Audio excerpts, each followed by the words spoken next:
Good morning, region. This is the Town of Dyer Show. I am Bob Starkey, the Dyer Town Council President. Today I have with me Brian Lane, who is our Director of Operations. I want to take care of some house cleaning stuff first. Housekeeping, not cleaning, housekeeping stuff first. This is recorded live and broadcast live on Wednesday, June 25th. So for those of you who listen to this later on, some of this may or may not apply. You can listen to past episodes of the Town of Dyer Show on the JED TV app, Apple Podcasts, Spotify. We're working to put these up on YouTube here in the next month or so. We'll get those up so you can watch all of us as we talk all good things about the Town of Dyer. We're also working on some opportunities to possibly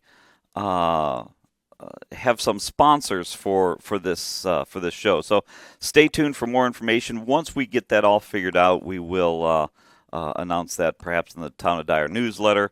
But for some local businesses, might be a good opportunity to get a shout out and promote your business. The Town of Dyer, again, a couple things we have going on. We are seeking applications for a wastewater water operator at the Public Works Department. You can go to townofdyer.com and find that in the job opening section.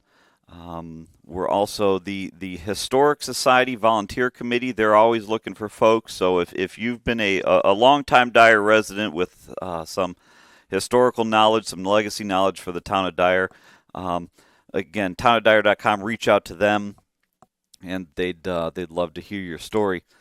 We have a few updates in town before I get to a conversation with Mr. Brian Lane here. Who, Brian, I think, did I hear you on the 30? I'll be finishing my 31st year 31 years. So I'm sure you have some stories that the Dyer Historical Society Volunteer Committee, Inc. would love to hear. But we've got some updates here for the Town of Dyer. The South Shore Extension, at our last town council meeting, we had some representatives come in to give us an update, and the original timeline had ridership beginning sometime in May or June. They've had just a handful of engineering reworks that it looks like they're going to push back that opening, they said, till the end of 2025, beginning of 26. So as we approach that date, it's going to be impossible to escape the news on when that train starts, but keep an eye out for that. I'm not sure if we talked about it at the last the Town of Dyer show. Brian, I think I'm spacing on this. Was it you and Dave on the last show? No, I wasn't around last time. I think they brought in Justin last show. That was Justin. We had we had Summerfest, but one of the big announcements that we had during Summerfest was Dyer was voted best place to live in the region for the fourth year in a row. And that's a testament to the entirety of Dyer. Police, fire, public works, parks, town council staff, clerk staff, all of the residents, all of the businesses, the schools, everybody coming together to make Dyer the best place to live, again, 4 years in a row. We're really excited about that. We work really hard to run a good ship that allows residents to live their life, do their thing, enjoy all of our services, businesses to establish and thrive. And so we're just so proud to be able to say that we are with the NWI Times, when they did their best of bit, that we were, a best place to live 4 years in a row. Handful of other updates. The Dyer Fire Department is having a bags tournament on July 26th from 3 to dusk at Pheasant Hills. Our Parks Department has our concerts in the park, again at Pheasant Hills. The next two, or the last two, I believe, are July 8th and July 22nd. National Night Out, which is always a great event in Dyer. That will be Tuesday, August 5th in Central Park. And again, Brian, something we were talking about that we are proud of. I think this is one of the things that makes us one of the best places to live. All of the work we do on our infrastructure. road work and repaving has begun. Not too far from where I live on Tyler. The crews were out this morning at 7:30, taking out old sidewalk and curbs. And I think you had some updates on 212. That was your big project this year. Yes, 212th is a full reconstruction project where we redo all utilities that need to be done, and we redid all the aprons down the street. Some of the sidewalk, just the sidewalk that's real bad, and we redid all the curbs. And right now, as of yesterday, they finished with all the concrete work. So all that's left to do is add some stone, and then they'll be paving soon. So That we're ahead of the ball game this year on the full reconstruction road project. And as you mentioned on the grind and resurface ones, we're doing a little bit of sidewalk, a little bit of curb wherever it's bad, and then we're actually doing 28 road segments that equals about 4.08 miles of road this year. So we got a lot of roads getting redone. and we do that with $1.5 million from the state of Indiana. We call it the CCMG grant. Folks, you don't need to necessarily know or understand the name of it because it's government. We got a lot of acronyms, but that money we use monies like the wheel tax we have in town. This is a matching grant. In order to get the $1.5 million, we have to put up $1.5 million. So we have our funding that we do that. So, we don't want to leave $1.5 million on the table, but that's how we're able to get, would you say, a little over 4 miles of road done. Which again, for the town of Dyer, 27, 28 road segments is huge. And the amount of roads that have been paved in the last 5, 6, 7 years, I mean, we're really close to being done with the major reconstruction projects. I don't know what else we have in terms of full rebuilds. I think for a while, knock on wood, we're just going to have some milling and paving. Yes, definitely. Which is fantastic. So that's begun today. We did see a handful of folks on Facebook say, hey, I've got these pink spray paint marks on my sidewalk or in my driveway or on the street. That's just the construction crews going out there marking out what they need to what they need to take care of. And so yes, if you've got those marks out there, at some point you will see construction crews out there. I did get a text that if you are watching now on WJOB 12:30 a.m. or on JED TV, at the bottom of the page where it says Town of Dyer, our email address is council@townofdyer.com, CONCIL at townofdyer.com. So we'll get that popped up there. If you have any questions, I'm going to jump around here for a second. Something that Brian and I are going to tackle here in a minute is some frequently asked questions that we see a lot of times.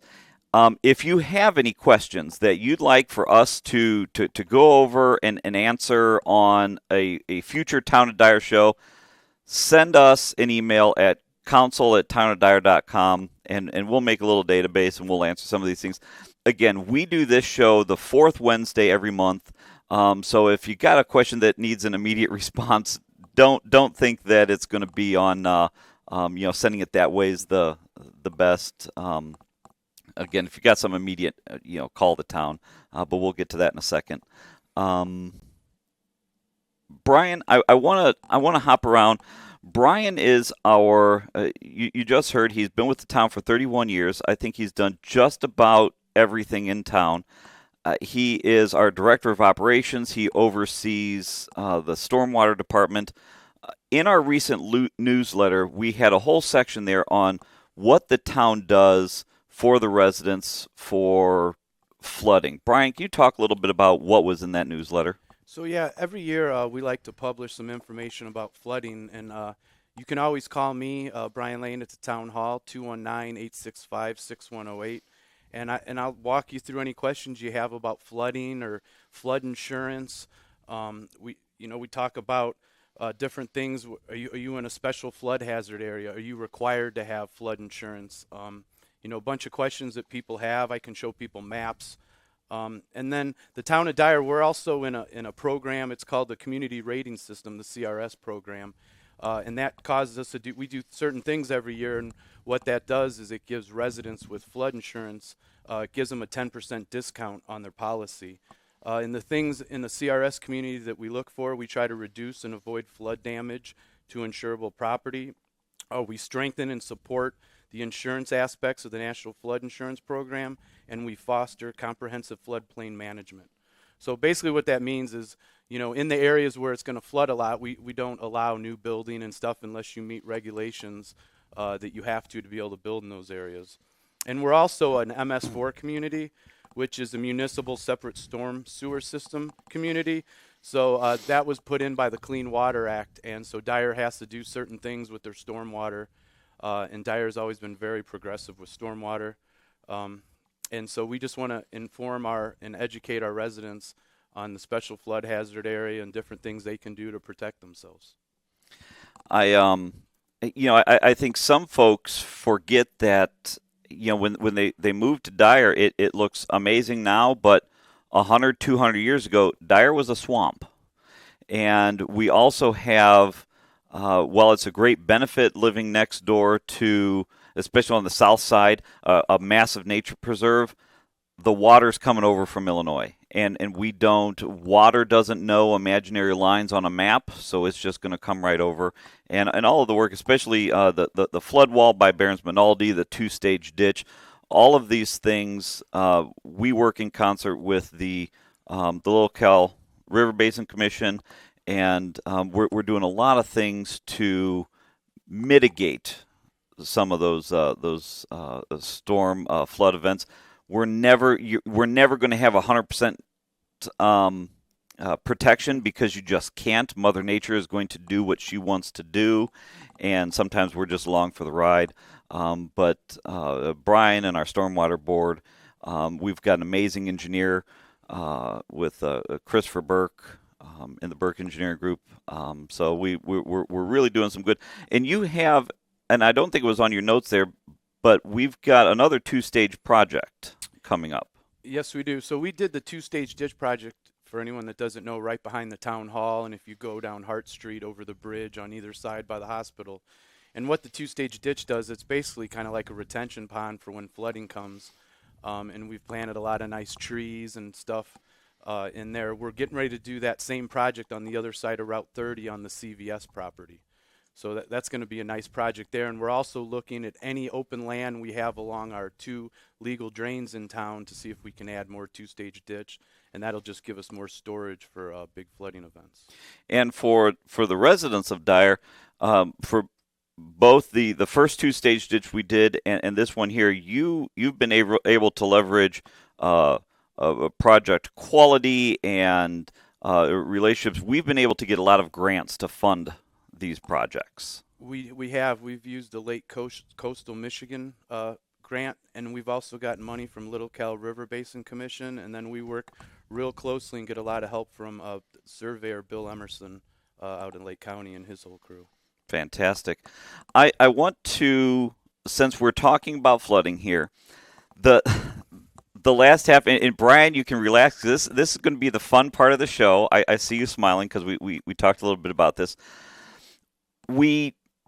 As this show goes on, we're talking about all the things Dyer. We've had police and fire, public works, parks on here. We want to make this as valuable of a show as possible for the residents and for anyone listening to see what Dyer's about. We want to be as transparent as possible to say that, hey guys, we read some of the comments on Facebook. I do want to preface that any of those Facebook message boards, we all have personal accounts. Brian, you've got an account. I've got an account. Everybody's got accounts, but they're not monitored in the sense that we don't have someone sitting in a back room just scrolling, waiting. So if you have a question that needs something, the best way to get the answer for that is to call the town. I can't tell you how many times we get. I'll see something 2 days later that is, hey, I'm walking down the sidewalk and the sidewalk's popped up and it's a tripping hazard. Well, I just randomly saw that when I was doom scrolling at 2 in the morning a week later. And if nobody else from the town saw, that's not the best way to notify the town. And I bring that around to I wanted to do a little FAQ segment here for the last 8, 9, 10 minutes that we have on some things that we typically see as they're phone calls we get, emails we get, or things we see on social media. And I wanted to address some of those just so it's all out there. I try hard to respond to things. Brian, I know you respond to things occasionally. Jeff, our director of public works, everybody tries, but again, they're not monitored. So one of the questions that we have heard a lot since we're talking about floods is, when it rains and my street floods, Brian, why don't you open up the town floodgates? Well, the reason I don't open them is because the town doesn't have any floodgates. We don't have floodgates. Okay. So there are no floodgates. Dyer's lucky. We're pretty much a gravity system. We do have a few lift stations in town, but we're mostly gravity. And so, one of the things that we ask is when there are heavy rains and it looks like the streets are flooding, the streets are designed to flood. The streets are designed to hold water, because if the water's in the streets, odds are the water's not going to be in your basements. But what happens is sometimes if there's leaves and branches and stuff that, as this water's rushing and clogs up the storm grates, the water has nowhere to go. So sometimes we do ask folks to be neighborly. If it's storming out there and there's water and you see that there's leaves, our crews cannot be at every single storm grate in town at the exact same time. So if you see that, we oftentimes, after a storm, we'll see videos on Facebook that folks will go out there with a broom or rake, clear that off, and it's a pretty cool whirlpool effect that you see. People like posting those videos. But yeah, just for the folks out there, we do not have a floodgate system. There's no, Dutch, Amsterdam, lock and dam system here. We don't have that. It's, again, aside from a few lift stations that we have, water's going to go in the streets. That's just how it goes. And so for those of you asking, especially as we have some of these, it looks like the weather, we're going to have some storms here the next few days. There is no floodgate system in Dyer. If you see a storm grate that's full, either brush it off for us or call the town and we'll send somebody out ahead of time. Bob, I would say that's a big thing.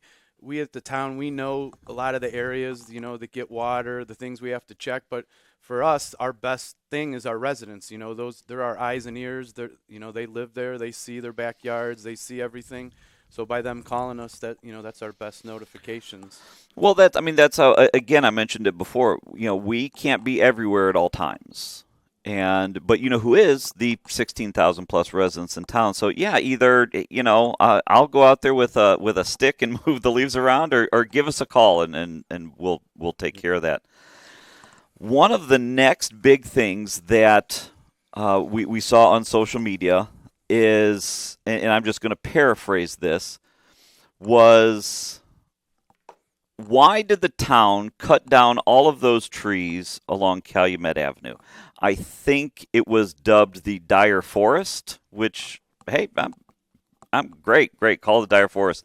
But, and Brian, you don't have to answer this. I don't mind answering this too. But let's talk a bit about that process. And I think it started back when we had a meeting that was dubbed a subdivision. And I think folks thought that an actual physical subdivision was going to be put there, and then it was, why did Dyer cut down all of those trees? So I would say when they start with subdivision, subdividing is subdividing property. It doesn't mean you're building a subdivision of homes. So that's what the developer, they purchased the property there on Calumet Avenue, and they came in to subdivide the property, and they subdivided it into 3 lots. And then since then, they've put forth a plan for a daycare right there on Calumet Avenue, and it went through the plan commission and got site plan approval. So once they got that site plan approval, they started clearing the lot, and the developer is the one that cleared the lot so that they can build their development.